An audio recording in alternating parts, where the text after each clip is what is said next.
Democrats, working closely with our friends and colleagues on the other side of the Capitol, Senate Democrats, remains the same. Earlier today, Leader Schumer and I demanded a meeting with Donald Trump. He needs to get off the sidelines and get in the game. Because until he does, this government will remain shut down. Mike Johnson and John Thune have zero authority to act on their own. And over the last 36 days, Donald Trump has been too busy throwing parties designed to elevate the lifestyles of the rich and shameless. He's been too busy on the golf course. He's been too busy destroying half the White House. And he's been too busy finding $40 billion for the people of Argentina, and yet can't find a dime to prevent children in this country from going hungry. The American people have had enough. And the results last night across the country have made that clear. It's now my honor to yield to the whip, Catherine Clark. Thank you so much, and good afternoon, everybody. It is truly a privilege to stand with this leadership team, and a special thanks to our leader, Hakeem Jeffries, for his moral clarity and tenacity. And here's what the voters told us last night. They want leaders who will protect their health care, who will protect SNAP and food benefits, who will protect Head Start, who will bring down the cost of living. That is the mandate of the American people, to prioritize the budgets of working people over the demands of billionaires. That's what the American people want, and that is what Democrats are going to keep fighting for. And at some point, the Republicans need to hear what the people are saying, because it's clear. They are saying enough is enough. They see through the Republican spin. They see through the games. They see the last year for what it is, a string of back-to-back broken promises. There is nothing left for the Republicans to do but get back to work. It's not too late to stop these premium hikes. It's not too late to fully fund SNAP and Head Start, Medicaid, Medicare, and the ACA. Our message to the Republicans is clear. Come back to work. Reopen government. Stop cowering and start governing. And I am glad to turn over the podium to our partner in governing, our chairman, Pete Aguilar. Thank you, Whip Clark. There's no doubt about it. Americans rejected the Trump agenda in red districts, in blue districts, and in purple districts. And the reason is clear. Donald Trump and his henchmen, time and time again, have abused the American people, from firing federal workers to raising costs with tariffs, taking away health care, gutting food assistance, all of that. And the American people fought back last night, and they made their voices heard. Americans made it very clear that they understand Republicans are fighting for the billionaire class, while Democrats are fighting for health care and lowering the costs that they face every day. We're so pleased for our past and present colleagues, Mikey Sherrill and Abigail Spanberger, as they ascend to the governor's mansions in their respective states. And I'm so thankful that Californians showed that they want fair elections and would not allow Donald Trump to rig the 2026 election, just like he tried in 2020. Across the country, the message of affordability was loud and clear and resonated with the American people, who are facing record high prices thanks to the Trump agenda. The American people are begging Republicans to put an end to this chaos, and we hope Donald Trump will listen. Leader Jeffries, for your hard questions. Questions? Chad? You back with that microphone again?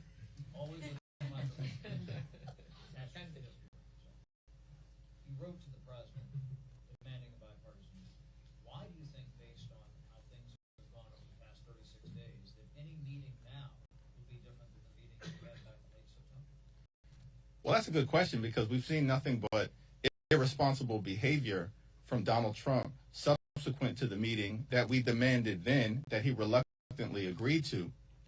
But 36 days later, where thousands, hundreds of thousands of hardworking federal employees are being forced to work without pay, where Donald Trump has unlawfully withheld SNAP benefits to children and seniors and families and women and veterans who are at risk of going hungry. The fact that tens of millions of Americans right now, as we are in open enrollment, are realizing that their premiums, copays, and deductibles are about to skyrocket in ways that will make healthcare unaffordable. And Donald Trump's clear acknowledgement that the American people are holding Republicans accountable for shutting down the government. The only way to move forward with a bipartisan negotiation is for the president to get off the sidelines and get in the game so we can reopen the government, enact a bipartisan spending agreement, and decisively address the Republican health care crisis in a manner consistent with what Marjorie Taylor Greene and other traditional swing seat Republicans whose seats are now at grave risk have indicated needs to happen. But his attitude seems no different than it was in late September when you talked. Unfortunately, we've seen a lack of presidential leadership, and we've seen this in a variety of different ways from the very beginning of this term. It's a my way or the highway approach. That's the reason why Republicans have shut the government down up until this point. But it's not working for the American people, and they're going to have to change course. Leader Jeffries. Thank you. Leader Jeffries. Leader Jeffries. How hard will it be to hold the Maine 2nd District now that Mr. Golden is dropping out? And then also, can you comment on this nascent bipartisan talks in the Senate? There's a promise of an ACA vote in the Senate. It seems like some moderate Democrats would go for that to reopen the government. We're going to take back control of the United States House of Representatives, so let's be very clear about that. When we flipped the House in 2018, we were 24 seats short. And in that cycle, we won 40 seats.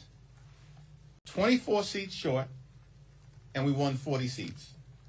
Based on the environment that we now know exists, which as Democrats we've been telling you for the last several months is the reality, but now it's been confirmed by the American people.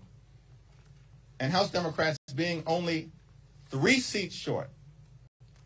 And thanks to what was done in California with respect to Prop 50 and this strong Democratic response across the country in state after state after state, and stay tuned because more is coming, Republicans are going to be unable to gerrymander their way into rigging the midterm elections.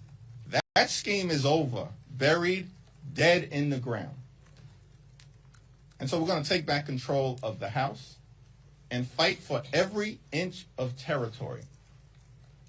Congressman Goldman is a good man. He's a patriot. He served this country overseas, fought hard, risked his life, and has spent the last several terms working hard on behalf of the people of Maine. He's going to finish out his term.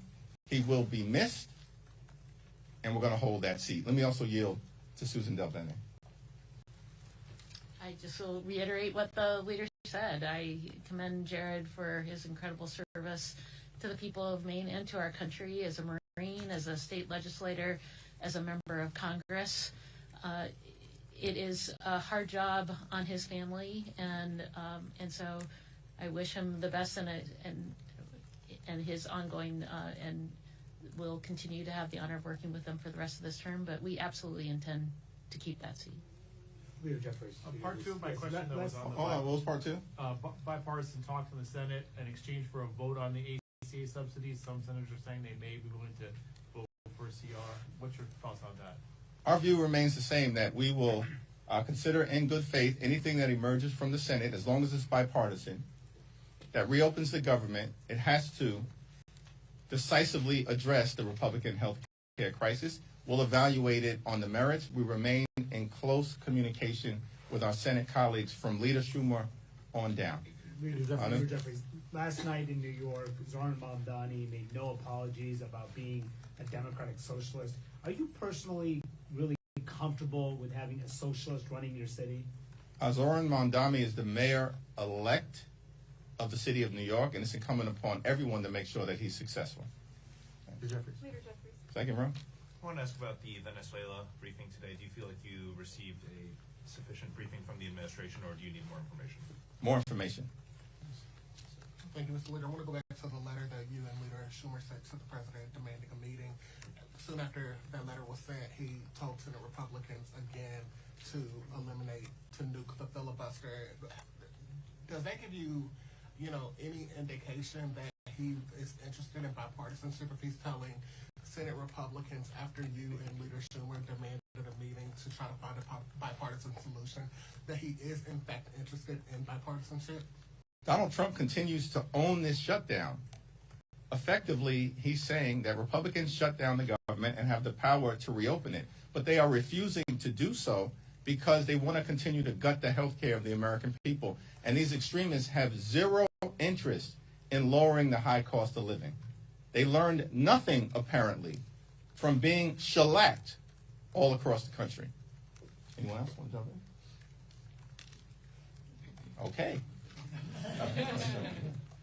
Leader Jeffries, speaking of New York, last night you had record turnout in New York City for this election. Would you say that Mamdani is the future of the Democratic Party? I would say we had record turnout across the country because Democrats in New York City, in Virginia, in New Jersey, and we're so proud of our two colleagues, Mikey Sherrill and Abigail Spanberger. They ran amazing campaigns. But what Democrats have done all across the country is lean into the issue of affordability because of the fact that America's too expensive. Costs are too high, and Donald Trump and Republicans, not only have they not done anything about it, they've made it worse. As a result of the Trump tariffs, as a result of them detonating the clean energy economy, that's why electricity bills are skyrocketing.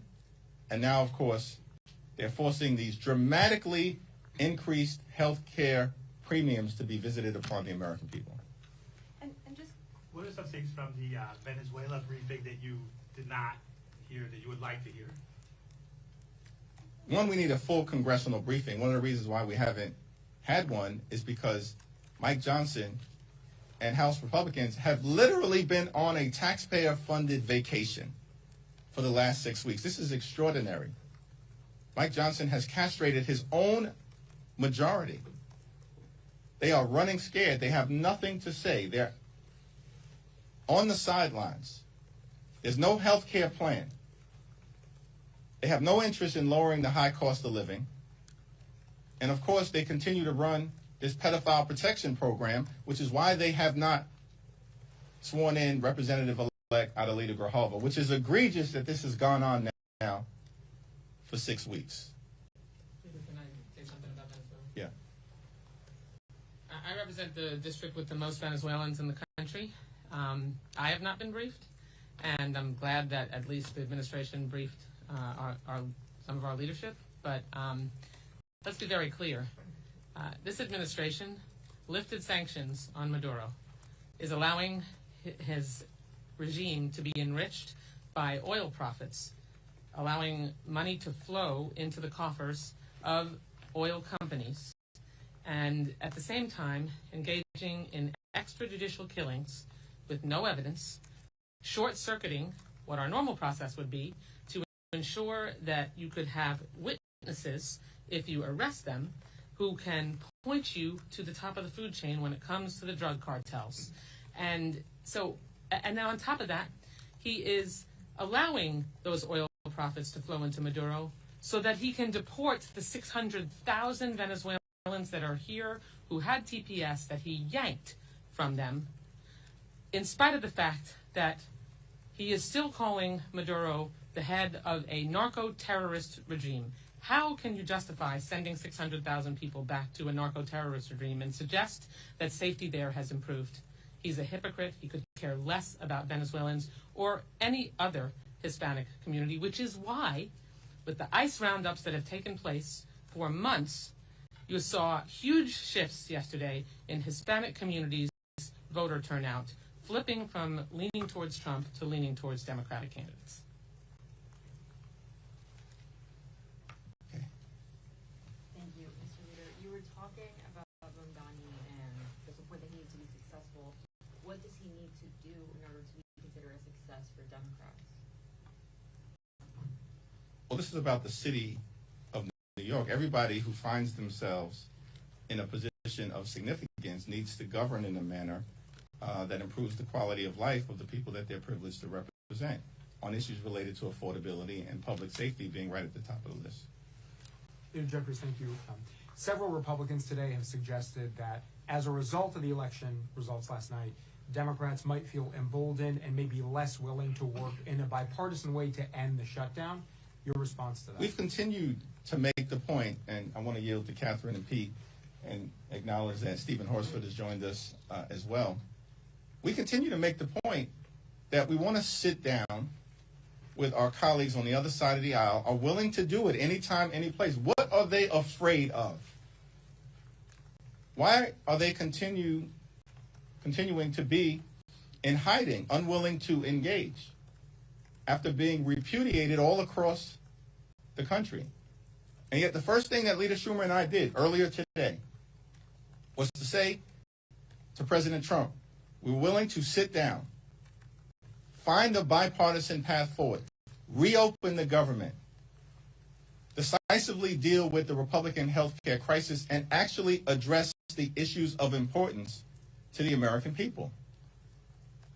One of the reasons why Republicans were so decisively defeated all across America yesterday is because their policies have been a complete and total failure. They lied to the American people. They said they were going to focus on making life more affordable and have done the exact opposite. America is now more expensive because of Donald Trump, House and Senate Republicans. All they've done is to focus on massive tax breaks for their billionaire donors and made those tax breaks permanent. That was the one big ugly bill, while at the same time hurting everyday Americans, including by enacting the largest cut to Medicaid in American history, and in that same bill, ripping $186 billion in SNAP benefits away from hungry children, veterans, and seniors. And now they're continuing that cruelty by unlawfully withholding SNAP benefits from 42 million Americans. The American people understand that Republicans have failed them in record speed. And that's why they're moving in a different direction. Yeah. I have to say that comment, I mean, I just don't know how they wake up each morning and come up with sort of a new low. Since they took office in January, since Donald Trump became president in January, there has been no extension to the Democrats, no desire to come and work with us. There was a CR back in March. Our budget, take it or leave it. Then they went into their budget through the reconciliation process. Take it or leave it. And then they followed up at the end of the year and once again said, take it or leave it. And what we are saying is no to this extreme agenda, that we are not going to sit by when they say our job is going to be to lower costs on day one, and everything they have done in a completely partisan way has made life harder and more expensive for the American people. And this bargain that they have cooked up, that they are going to take Medicare and Medicaid and the ACA tax credits and veterans benefits and medical research in this country and the SNAP program and cut them in order to pay for permanent tax cuts for the very wealthiest. It is outrageous. And where are they? How would they even know what a negotiation looks like? We've been sitting, waiting for them to come back to Washington, and they simply refuse. We are here. We understand that we need to end this shutdown. And we have been shouting from the rooftops. And now we have been joined by a chorus of American voters who are saying this is not the way forward. We are the ones that matter, not your billionaire donors, not the ballroom off the East Wing, not renovating a bathroom in the White House or throwing a Great Gatsby party during a shutdown. It is about us. And when 60% of American households can't afford the basics, it is long past time. They come and work with Democrats. We understand they control the House, the Senate, and the White House. That's how we got into this shutdown. That is their choice. But we stand ready to negotiate. But you can't negotiate without a partner. So I hope that comment is an indication that they are willing to take in what the American people told them last night and finally come to the table. Democrats' position is unchanged. We want Republicans to come back to town. We want to reopen government. We want the president to directly engage. And the reason why Leader Jeffries and Leader Schumer are asking is very clear. Mike Johnson has proven untrustworthy because he's walked away from deals, bipartisan deals in the past. So it's imperative to go directly to the president because Republicans control this shutdown. They control the levers of the House and the Senate. But even President Trump now acknowledges that this shutdown may not be the right strategy. So it isn't Democrats who are changing our position. That's a question for Speaker Johnson and Donald Trump. They need to get on the same page. Is the shutdown helpful or harmful to their position? We just don't know.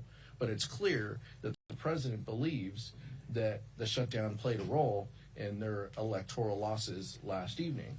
We have been very clear. This is about the American people. This is about the affordability crisis that they face. That was the same comments that we said last week and 2 days ago, as we're saying today. Republicans need to come to the table. They need to reopen government. The only way to do that, we feel, is direct discussions with the president, who clearly feels the pinch of the shutdown and thinks that Republicans have gone down the wrong path. Third row. Thanks, Leader. Secretary Duffy just announced a 10% cut in flights across 40 major U.S. airports due to staffing shortages. Any reaction to that and how it will affect travelers throughout the rest of the shutdown? Donald Trump, House and Senate Republicans need to come to the table so we can reopen the government, enact the bipartisan spending agreement, and decisively address the Republican healthcare crisis. That includes hospitals, nursing homes, and community-based health centers closing all across America as a result of Republican policies that are putting the health and well-being and safety of the American people in jeopardy. Fellow Speaker, sorry, Mr. Jeffries. That's all right. I like the way you said it the first time. Obviously, Democrats have gained quite a bit of momentum from last night, winning major elections.